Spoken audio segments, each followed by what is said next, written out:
देखिए, मैं आपको एक चीज़ बताता हूँ कि मेंटेनेंस रिडक्शन ही सबसे इम्पॉर्टेंट स्टेप होता है मैट्रिमोनियल केसेस में। अगर आपने मेंटेनेंस पे कंट्रोल पा लिया तो आपने केस पे कंट्रोल पा लिया। अभी मैं कल एक मैट्रिमोनियल केस में अपीयर हो रहा था। ऑनरेबल सुप्रीम कोर्ट ने 30,000 रुपये महीना मेंटेनेंस कम कर दी। अब ये 30,000 महीना थोड़ा मामूली सा लग रहा है, पर आप ये देखिए वो ट्रायल 4, 5, 6 साल से चल रहा था। कम से कम 15 से 18 लाख रुपए का जो फ़ायदा हुआ वो सीधा सीधा क्लाइंट को हुआ। और आगे जितना केस आपका चलेगा उतनी मेंटेनेंस आपके ऊपर वो बर्डन कम रहेगा।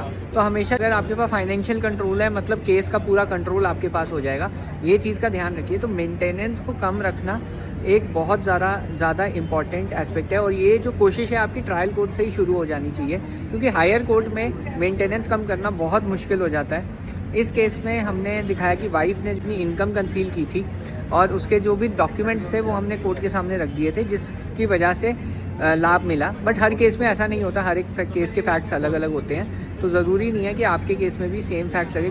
कुछ के केस में ये होता है कि वाइफ केपेबल ऑफ वर्किंग है, वाइफ ने क्वालिफिकेशन छुपाई है। कुछ केस में सरकमस्टांसेस वो कोर्ट को अगर आप दिखाएंगे उस पे होता है। कई केसेस में क्रॉस एग्जामिनेशन टेक्निक से होता है। कई केस में आप एक्सपेंसेस क्योंकि वाइफ ने इन्फ्लेट किए हुए हैं उस बेसिस पे होता है। तो अलग अलग ग्राउंड्स होते हैं मेंटेनेंस कम करने के। अगर आपको इसके लिए एक गाइड चाहिए तो मेरे डिस्क्रिप्शन बॉक्स में मैंने ये गाइड मेंटेनेंस के ऊपर बनाई है, वो आप डाउनलोड कर सकते हैं।